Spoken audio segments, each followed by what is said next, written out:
नमस्कार, खबर पर नजर के इस अंक में आप सभी का स्वागत है। मैं हूं निखिल सिंह और खबर पर नजर में हम उन तमाम खबरों को समेटकर आपके सामने हाजिर होते हैं जिन्होंने दिन भर बटोरी हैं सुर्खियां और जो हेडलाइंस में छाई रही हैं, जिनके पीछे हमारे संवाददाताओं ने उनको फॉलो किया है। तो ऐसी खबरों का विश्लेषण करेंगे, अपने संवाददाताओं के साथ में बात करेंगे। मणिपुर मुद्दे पर संसद के दोनों सदनों में किस तरह से हंगामा छाया रहा, क्या कुछ रहा संसद की कार्यवाही में, इस पर चर्चा करेंगे। साथ ही साथ महिला सशक्तिकरण पर G20 की जो बैठक है उस पर भी विशेष तौर पर चर्चा करेंगे। नूह की स्थिति क्या है, किस तरह से वहां की स्थिति पर शासन प्रशासन ने नियंत्रण पाया है, इस पर विशेष चर्चा करेंगे अपने संवाददाता के साथ में। साथ ही साथ बात करेंगे प्रधानमंत्री नरेंद्र मोदी की जो एनडीए के सांसदों के साथ आज बैठक हो रही है उस पर भी विशेष चर्चा करेंगे अपने संवाददाता के साथ। सबसे पहले संसद की कार्रवाई की बात कर लेते हैं। मणिपुर मुद्दे पर संसद के दोनों सदनों में विपक्षी दलों का हंगामा आज भी जारी रहा। विपक्षी दलों के हंगामे के चलते लोकसभा की कार्रवाई पहले 2 बजे तक और फिर दिन भर के लिए स्थगित करनी पड़ी, जिसके चलते राष्ट्रीय राजधानी क्षेत्र संशोधन बिल 2023 पर चर्चा नहीं हो पाई। यह बिल मंगलवार को सदन में पेश किया गया था। कांग्रेस सहित कई दलों ने बिल के पेश होने का विरोध किया था। आज जब लोकसभा की बैठक शुरू हुई तो कांग्रेस, द्रमुक, टीएमसी, जनता दल यूनाइटेड और अन्य सदस्य नारे लगाते हुए वेल में आ गए। वे सदन में प्रधानमंत्री नरेंद्र मोदी के बयान की मांग कर रहे थे। हंगामे के बीच पीठासीन अधिकारी ने विरोध कर रहे सदस्यों से अपनी सीटों पर वापस जाने की अपील की, लेकिन उन्होंने अपना विरोध जारी रखा। हंगामे के बीच पीठासीन अधिकारी ने प्रश्नकाल चलाने की कोशिश की, लेकिन सफलता नहीं मिली। बाद में सदन की कार्यवाही दोपहर 2 बजे तक के लिए स्थगित कर दी गई। 2 बजे के बाद कार्यवाही शुरू हुई, लेकिन विपक्ष का हंगामा जारी रहा और इसको देखते हुए दिन भर के लिए कार्यवाही स्थगित कर दी गई। और खान और खनिज विकास और विनियमन संशोधन विधेयक 2023 राज्यसभा से पारित हो गया। लोकसभा में यह विधेयक 28 जुलाई को ही पहले ही पारित हो चुका है। यह विधेयक खान और खनिज विकास और विनियमन अधिनियम 1957 में संशोधन का प्रस्ताव करता है, जो खनन उद्योग को नियंत्रित करता है। यह विधेयक लिथियम को प्रतिबंधात्मक परमाणु खनिजों की ऐसी सूची से बाहर लाता है जिसके लिए केंद्र से खनन अनुदान की जरूरत होती है और केवल सरकारी कंपनियों को लाइसेंस दिया जाता है। खान और खनिज विकास और विनियमन अधिनियम बिल पर केंद्रीय मंत्री प्रहलाद जोशी ने कहा कि यह बिल आने वाले समय में काफी अहम साबित होगा। प्रधानमंत्री नरेंद्र मोदी जी के विजन में यह देश आगे बढ़ रहा है। इस बिल के पास होने से देश को काफी मजबूती मिलेगी। We want to become elder brother. For that, we need all these minerals to build modern India, new India, which is the concept of Honorable Prime Minister Shri Narendra Modi. And by 2047, we want to become developed India. For that developed India, these minerals are needed. और संसद में गतिरोध के बीच राज्यसभा के सभापति जगदीप धनखड़ ने आज उच्च सदन में विपक्ष के नेता मल्लिकार्जुन खड़गे के साथ बैठक की। बैठक पे एनसीपी नेता शरद पवार और कांग्रेस नेता जयराम रमेश भी मौजूद रहे। और संसद की पूरी कार्रवाई पर बातचीत करने के लिए हमारे संवाददाता कुमार आलोक हमारे साथ जुड़े हुए हैं। उनसे जानने की कोशिश करेंगे आज की कार्रवाई को लेकर के। आलोक, किस तरह से देखते हैं आज लोकसभा में जो दिल्ली सेवा बिल था वो पेश नहीं हो, दरअसल उस पर चर्चा नहीं हो सकी, लेकिन राज्यसभा की कार्रवाई जरूर ये कहा जा सकता है कि इतने गतिरोध के बावजूद भी कम से कम राज्यसभा तो जरूर चली आज।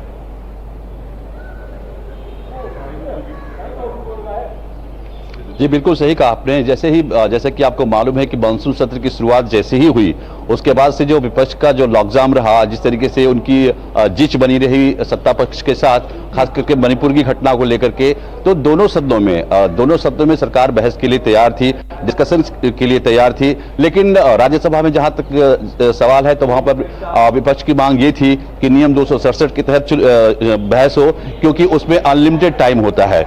लेकिन सरकार का कहना था कि 176 के अंदर होगी ये चर्चा। हालांकि 267 में भी वोटिंग का प्रावधान नहीं है, इसके बावजूद विपक्ष लगातार 267 की मांग पर अड़ा रहा।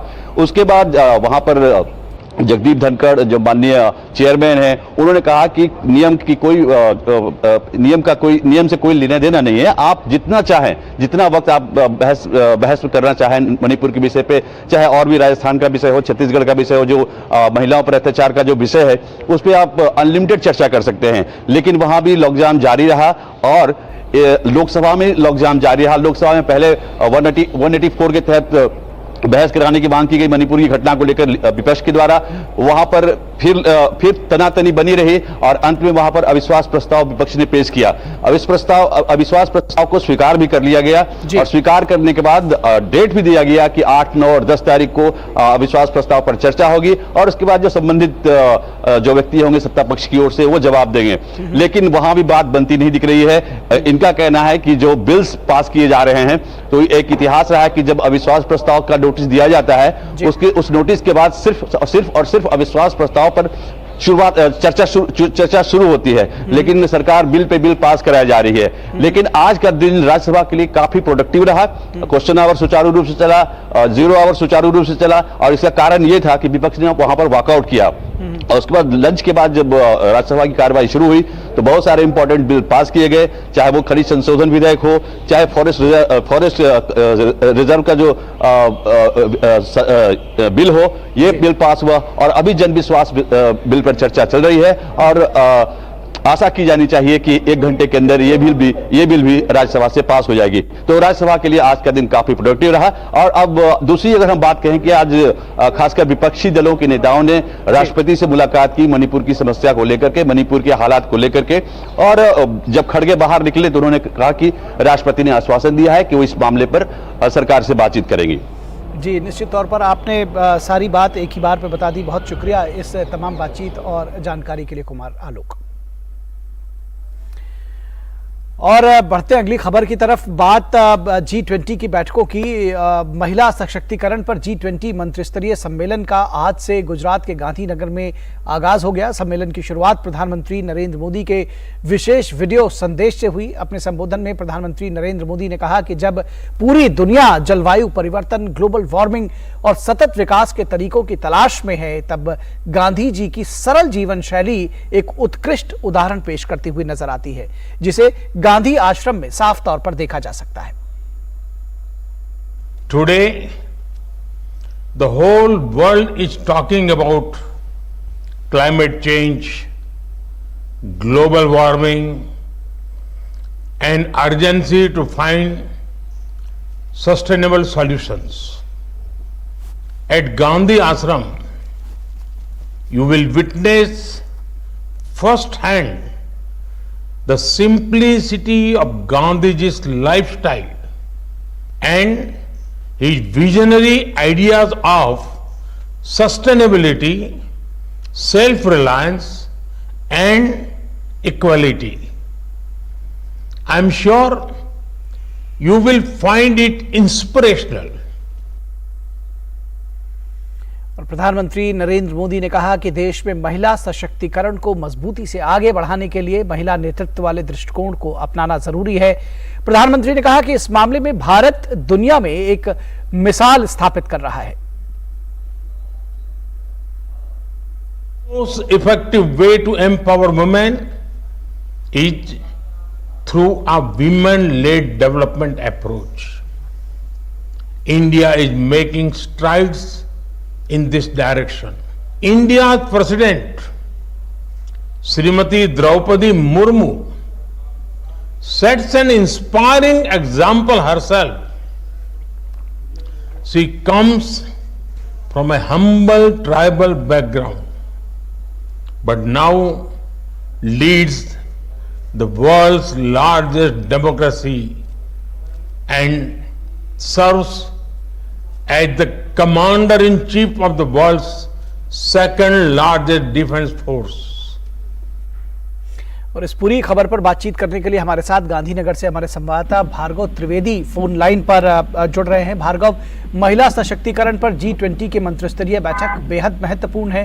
प्रधानमंत्री का संबोधन जिसमें उन्होंने साफ तौर पर भारत में जिस तरह से विमेन लेड डेवलपमेंट चल रहा है उसका भी जिक्र किया। किस तरह से आकलन करेंगे इस बैठक का? आज पहला दिन है।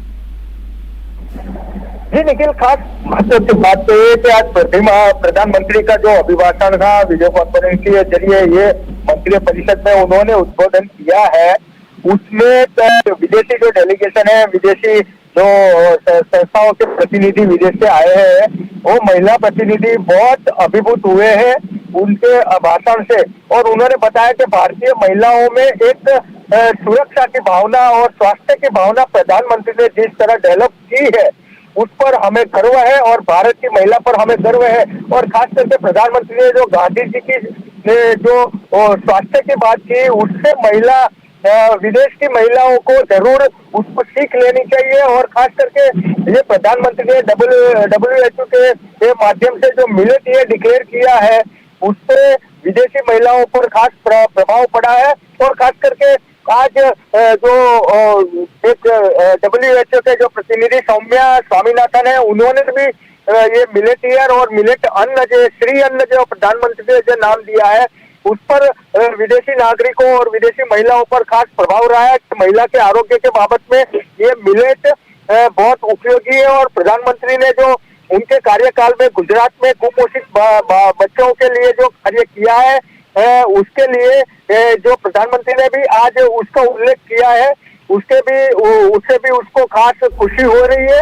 और खास करके जो सहकारिता क्षेत्र है, सहकारिता क्षेत्र की बात की है, अपने गुजरात की एक जो FMCG की जो कंपनी है लिज्जत पापड़ की बात की है, उससे महिलाओं को जो आत्मनिर्भर बनाने, भारत जो डेवलपमेंट है सहकारिता क्षेत्र में डेवलपमेंट है, उससे विदेशी महिलाओं को जो काफी जानकारी मिली है। उसके साथ ये प्रदर्शनी में भी खास करके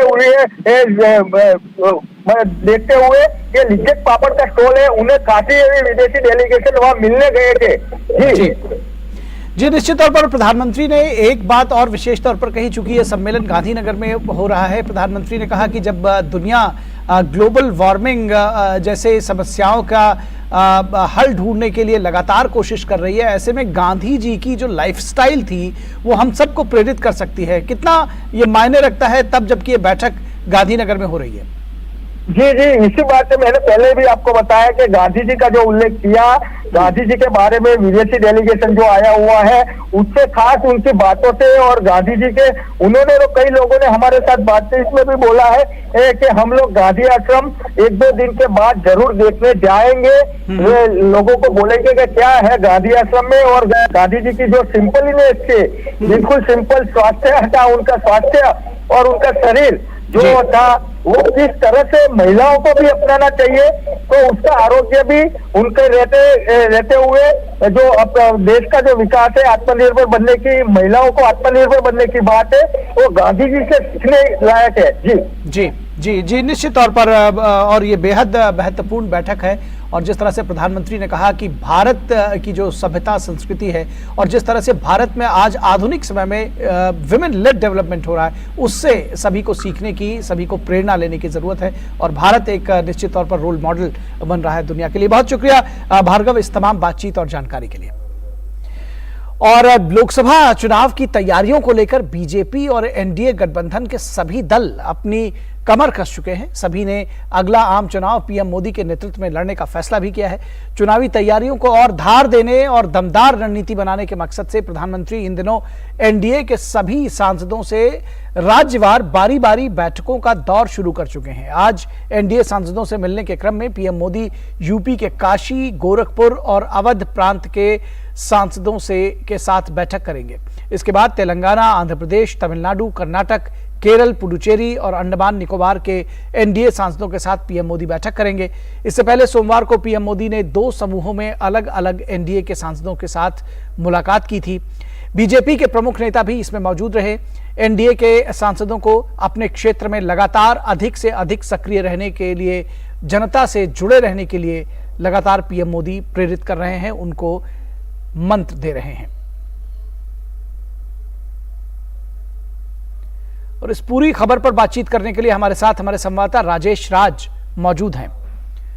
राजेश, बीजेपी की ये एक जिसको कहते हैं कि एक बड़ी रणनीति रहती है कि किसी भी चुनाव से पहले ही उसकी जो तैयारियां रहती हैं उसको वो मुकम्मल कर लेती है, और प्रधानमंत्री नरेंद्र मोदी के अगुवाई में इसका होना जो है वो बेहद महत्वपूर्ण है। एनडीए सांसदों के साथ गुटों में, मतलब यानी कि छोटे छोटे दलों के साथ उनकी बैठक, सो दैट अपनी बात को ज्यादा से ज्यादा बेहतर तरीके से और क्षेत्रवार तरीके से जिसकी जो जरूरत है उसको पहुंचाया जा सके। कितना महत्वपूर्ण रणनीतिक लिहाज से और अपने सांसदों के साथ 1-to-1 संवाद के लिहाज से।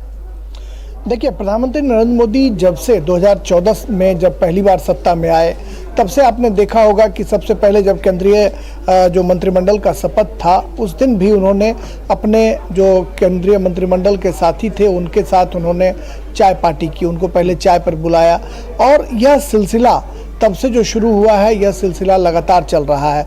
राज्यवार अगर हम बात करें तो तमाम राज्यों के जो सांसद हैं उनको बीच बीच में अपने साथ नाश्ते पे बुलाना, चाय पे बुलाना, उनके साथ बातचीत करना, उनके संसदीय क्षेत्र की जो समस्याएं हैं उससे रूबरू होना और उसको कहीं ना कहीं शॉर्ट आउट करने की जो उनकी प्रक्रिया रही है, उनका जो संवाद अदायगी का जो अंदाज रहा है वह अपने आप में अनोखा रहा है। और हमने यह तकरीबन 9 वर्षों में लगातार देखा है कि वो छोटे छोटे टुकड़ियों में सांसदों से मिलते रहे हैं।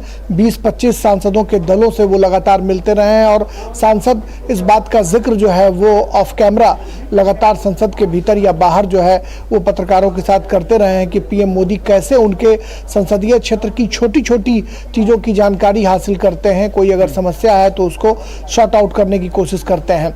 ये बीजेपी सांसदों के साथ वो पहले से करते रहे हैं, लेकिन इस बार की जो बैठक है वो इसलिए भी खास है कि इस बार एनडीए के सांसदों के साथ भी बैठक है। जैसे आज उत्तर प्रदेश के एक क्षेत्र जो काशी और जो पूर्वांचल का जो इलाका है उधर के सांसद मिलेंगे। जो इसके पहले जो ब्रज क्षेत्र के जो सांसद थे उनके साथ अलग बैठक हो चुकी है। कल बिहार के जो एनडीए के सांसद हैं, जो बीजेपी के सांसद हैं और एनडीए के सांसद हैं, उनके साथ कल वो बैठक करेंगे। तो हम कह सकते हैं कि लोकसभा चुनाव के पहले क्या कुछ मंत्र देते हैं आपको लगता है प्रधानमंत्री नरेंद्र मोदी सांसदों के साथ जब संवाद होता है तो क्या कुछ चर्चा होती है, कुछ बाहर भी निकल कर आता होगा? देखिए, जो वो सूत्रों के हवाले से जो जानकारी मिल पाती है कि वो सांसदों को टिप्स देने की कोशिश करते हैं। वो बताते हैं कि कैसे लोगों से मिलने जुलने का जो सिलसिला है उसको आगे बढ़ाया जाए, जनता के साथ अधिक से अधिक समय बिताया जाए। संसद सत्र चलने के दौरान वो जैसे संसद के भीतर रहने की नसीहत देते हैं, वैसे ही संसद खत्म होने के बाद अधिक से अधिक समय संसदीय क्षेत्रों में जाकर रहें और जनता के साथ संवाद करें, उनकी जो समस्याएं हैं उनसे वो रूबरू होने की कोशिश करें। ये टिप्स जो है वो सांसदों को देने की कोशिश कर रहे हैं। और साथ ही साथ कई बार ऐसा देखा जाता है कि कई सांसद जो हैं वो स्थानीय स्तर पर उनके खिलाफ एंटी इनकम्बेंसी हो जाती है। तो उस एंटी इनकम्बेंसी को कैसे प्रो इनकम्बेंसी में बदली जाए, कैसे उसकी रणनीति तैयार की जाए, इसको तमाम जो तैयारियां हैं लोकसभा चुनाव की उसको फुल प्रूफ बनाने के लिए, उन तैयारियों को धारदार बनाने के लिए प्रधानमंत्री नरेंद्र मोदी जो है वो सांसदों के साथ बातचीत कर रहे हैं। और ये उम्मीद की जा रही है कि उनका जो यह बातचीत करने का जो सिलसिला है ये अभी कई दिनों तक जारी रहेगा, क्योंकि हम जानते हैं कि 300 से ज्यादा बीजेपी के सांसद हैं और उसके अलावा राज्यसभा के सांसद भी हैं, बड़ी संख्या है, तो लिहाज से ज्यादा ये बातचीत का जो सिलसिला है वो आगे रहेगा। एक बात और समझना चाहेंगे बहुत संक्षेप में कि क्या सांसदों के साथ में कोई परफॉर्मेंस रिपोर्ट या रिपोर्ट कार्ड जैसी भी चीज होती है? ये जब 1-to-1 बातचीत होती है तो ये भी समझने की कोशिश करते हैं कि अभी तक सांसदों ने परफॉर्मेंस कैसा किया है, किस आधार पर आगे बढ़ा जाएगा? देखिए, रिपोर्ट कार्ड जैसी कोई बातें तो सामने नहीं आई हैं, लेकिन हाँ उनका क्या परफॉर्मेंस है, कैसे वो जनता के साथ रूबरू होते हैं, उनसे वो बातचीत जरूर करते हैं। और बातचीत के दौरान बहुत सारी चीज़ें जो हैं वो पीएम उसको भांपने का काम भी करते रहे हैं। तो कहीं ना कहीं जो उनकी समस्याएं हैं उन समस्याओं से दो चार होना और कहाँ पर क्या कमी रह गई उसको कैसे दूर किया जा सकता है, कैसे जनता के साथ संवाद किया जा सकता है। और हमने इसके पहले भी देखा है कि जब भारतीय जनता पार्टी संसदीय दल की बैठक में जब पीएम मोदी शामिल होते हैं तो उसमें भी वो एक शिक्षक की भूमिका में नजर आते हैं और अपने सांसदों को नसीहत देते हैं कि वो संसदीय क्षेत्रों में अधिक से अधिक समय दें, जनता के साथ संवाद करें और जब संसद का सत्र चले तो उस सत्र के दौरान अधिक से अधिक उपस्थिति जो है सदन के भीतर देखने को मिले, अधिक से अधिक वो सदन के भीतर रहें, पढ़ने लिखने का काम करें और जो संवैधानिक जो प्रक्रिया है उन प्रक्रियाओं के साथ अपने को संबद्ध करें, तो पीएम मोदी कई बार शिक्षक की भूमिका में नजर आते हैं और अपने सांसदों के साथ संवाद करने पर कहीं ना कहीं उनको जो सांसद हैं, जो नए सांसद हैं, उनके लिए तो बहुत ज़्यादा फायदा होता है, और जो पुराने सांसद हैं उनके अनुभवों को जानने की कोशिश भी पीएम मोदी की रहती है कि जो पुराने साथी हैं जिनके पास संसदीय परंपराओं का ज्ञान है, उनसे बातचीत के दौरान बहुत सारी आइडियाज़ पर भी वो बातचीत करते हैं। ऐसा तमाम जो केंद्रीय मंत्री हैं और जो पुराने जो अनुभवी सांसद हैं वो इस बात का जिक्र किया करते हैं। जी जी जी राजेश, निश्चित तौर पर तो बेहद महत्वपूर्ण है ये प्रधानमंत्री की बैठकें जो है एनडीए के और बीजेपी के सांसदों के साथ में। आप इन पर नज़र बनाए रखें, इस पर हम आपसे और अपडेट्स लेते रहेंगे। बहुत शुक्रिया इस तमाम बातचीत और जानकारी के लिए। और बात करेंगे नूह की घटना पर, किस तरह से नूह की घटना के बाद से वहां स्थिति नियंत्रण में है। राज्य सरकार और प्रशासन लगातार स्थिति को उसने अपने कंट्रोल में लिया है और अब वहां पर स्थितियों को सामान्य बनाने की दिशा में लगातार तेजी से काम किया जा रहा है। शांति की जो बैठकें हैं वो लगातार हो रही हैं। और नूह घटना पर हरियाणा के मुख्यमंत्री मनोहर लाल खट्टर ने कहा है कि राज्य में कोई भी गैर कानूनी गतिविधि ना हो, इसके लिए 20 अर्धसैनिक बलों को तैनात किया गया है। उन्होंने कहा कि 6 लोगों की मौत हुई है, 116 लोगों को गिरफ्तार किया गया है, 90 अन्य लोगों को हिरासत में लिया गया है और पूछताछ के बाद उनके खिलाफ कार्रवाई की जाएगी। हरियाणा के मुख्यमंत्री ने कहा कि इस घटना में किसका हाथ है ये जानने के लिए पूछताछ जारी है। उन्होंने कहा कि जो भी इसमें शामिल है उसे बख्शा नहीं जाएगा। उन्होंने कहा कि नूह में इंडियन रिजर्व बटालियन भी तैनात की जाएगी। नूह घटना में हुए नुकसान पर हरियाणा के मुख्यमंत्री ने कहा कि प्रभावित लोगों को मुआवजा दिया जाएगा और इसके साथ ही उन्होंने जोड़ा कि एक अधिनियम पारित किया गया है जिसमें यह प्रावधान है कि जिन लोगों ने नुकसान पहुंचाया है वे इसकी भरपाई के लिए उत्तरदायी भी होंगे।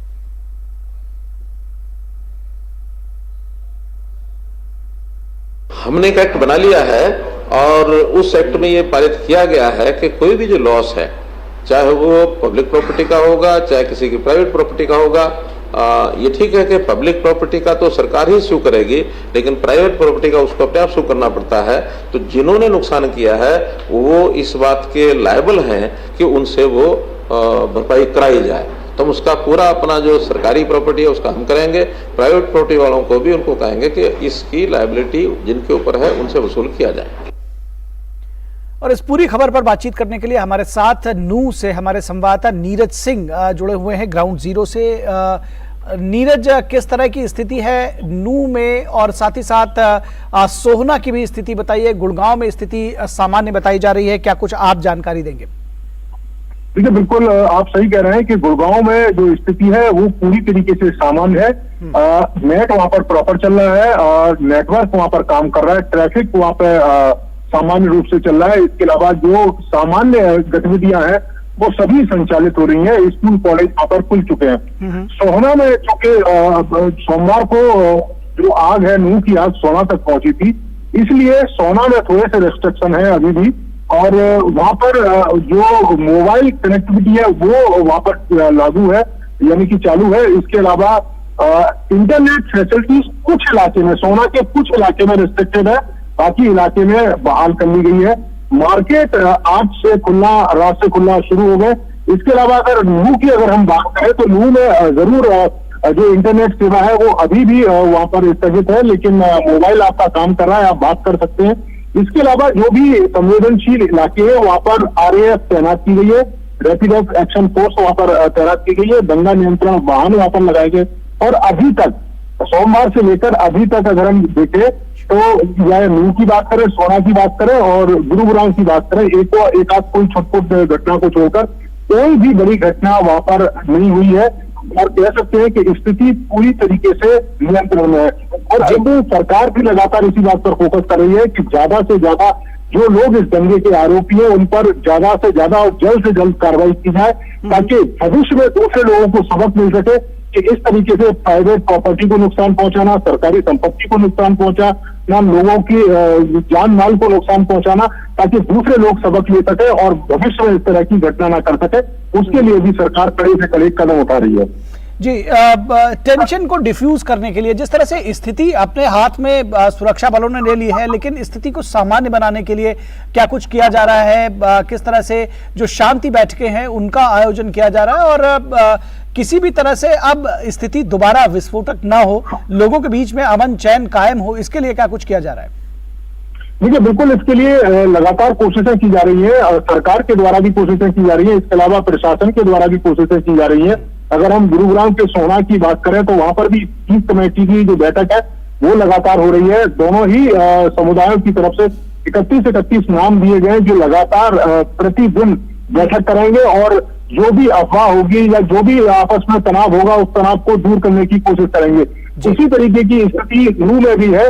वहां पर भी दोनों समुदाय के लोगों को डीसी ने बैठाकर, पुलिस के तमाम अधिकारियों ने बैठाकर समझाया और उनकी तरफ से भी ये आश्वासन दिया गया है कि वो ना तो अफवाहों पर विश्वास करेंगे और आपसी जो भाईचारा है उसको बनाए रखने की कोशिश करेंगे। हालांकि ये भी सच्चाई है, कुछ एक इलाके हैं जहां पर तनाव बना हुआ है, लेकिन दोनों ही तरफ से, चाहे हम पुलिस और प्रशासन की बात करें और इसके अलावा दोनों समुदाय की बात करें, कोशिश यही हो रही है कि जो शांति है वो जल्द से जल्द बहाल हो और ये प्रयास जो किए जा रहे हैं उनके नतीजे भी सामने आ रहे हैं और स्थिति धीरे धीरे सामान्य होती प्रतीत हो रही है।